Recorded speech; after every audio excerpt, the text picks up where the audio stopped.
लीजिए, मोदी जी की कृपा से आपके अच्छे दिनों की कड़ी में एक और नई कड़ी जुड़ने वाली है।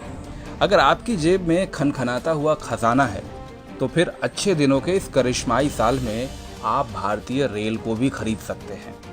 जी हाँ, अब कागज कलम उठा के ताज़ा खबर नोट कर लीजिए।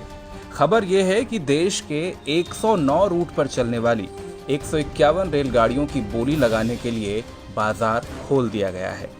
इसका सीधा सा मतलब ये है, आइए, बोली लगाइए और ट्रेन खरीद लीजिए। जी हाँ, पड़ गए ना चक्कर में। आज़ाद भारत के इतिहास में ऐसा पहली बार होने जा रहा है। धन्य है पीयूष गोयल जी और धन्य है मोदी जी का विजन। अब तक तो हम और आप सिर्फ ट्रेन का टिकट खरीदते आए थे। अब मोदी जी और पीयूष गोयल की कृपा से कोई भी बिजनेसमैन, धंधे वाला आदमी, कोई भी सेठ जी, कोई भी लाला जी चाहें तो पूरी की पूरी ट्रेन रूट समेत खरीद सकते हैं। और अब सवाल यह है कि सेठ जी ट्रेन खरीदने के बाद करेंगे क्या? अब सेठ जी कोई सरकार तो है नहीं जो आपकी सुविधा के लिए ट्रेन चलाएंगे। वो कमाएंगे मुनाफा, और हर उस तरीके से कमाएंगे जैसे वो कमा सकते हैं। वाकई तारीफ करनी होगी मोदी जी की। 70 साल के इतिहास में पहली बार ट्रेन की नीलामी होने जा रही है। जो अब तक नहीं हुआ वो पहली बार हो रहा है।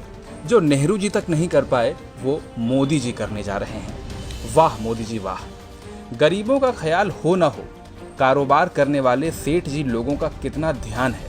अब देशद्रोही तो इस पर भी सवाल उठा सकते हैं, लेकिन भाई इस विजन की गहराई को तो समझो कि जब ट्रेन चला के सेठ जी कमाएंगे तभी तो देश में तरक्की और खुशहाली होगी।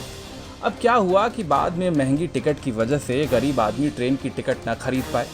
वैसे भी गरीब लोगों को ट्रेन का सफ़र कहाँ पसंद आता है।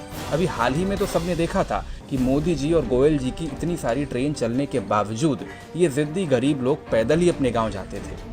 हो सकता है कि यहीं से मोदी जी और पीयूष गोयल जी को ट्रेन को प्राइवेट सेक्टर को बेचने का आइडिया भी आया हो।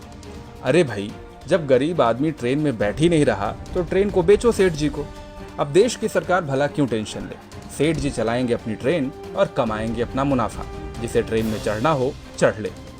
भाई वाह, गरीब लोगों से लेकर सेठ जी तक के फायदे के बारे में सोचने वाली ऐसी दिलदार सरकार की तारीफ तो बनती है। और साथ ही तारीफ बनती है इनके तेज तर्रार एटीट्यूड के लिए भी। एकदम फटाफट अंदाज में 1 जुलाई को मिनिस्ट्री ऑफ रेलवे ने प्राइवेट कंपनियों से प्रपोजल भी मंगवा लिए हैं। भारत सरकार को उम्मीद है कि इससे वो प्राइवेट कंपनियों से करीब 30,000 करोड़ रुपए तक का इन्वेस्टमेंट जमा करेगी।